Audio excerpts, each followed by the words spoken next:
DC Masud ভাই, আপনি সবসময় গণমাধ্যম বান্ধব ছিলেন এবং আমরা এটাও বিশ্বাস করি আপনার অধীনস্থ যারা আছে তারা কোনোভাবেই আপনার অনুমতি ছাড়া কোনো গণমাধ্যম কর্মীর গায়ে হাত দিতে পারে না।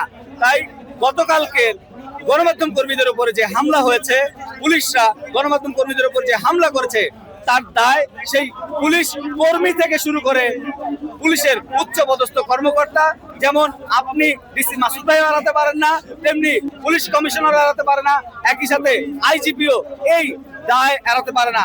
এবং 24 ঘন্টা পার হয়ে গেছে গণমাধ্যম কর্মীদের উপর হামলার উপর আমরা নানা ধরনের প্রতিবাদ গতকাল থেকেই সোশ্যাল মিডিয়াতে জানিয়ে আসছি।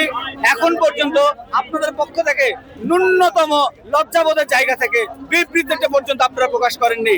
আমরা যেসব পুলিশ সদস্যরা এই হামলা চালিয়েছে, যেসব পুলিশ সদস্যরা এই ন্যাক্কারজনক ঘটনা ঘটিয়েছে, তাদের সুস্পষ্ট বিচার দাবি করছি। তাদেরকে পুলিশ প্রশাসন থেকে বহিষ্কার করে একটি দৃষ্টান্তমূলক উদাহরণ স্থাপন করার জন্য আবেদন করছি।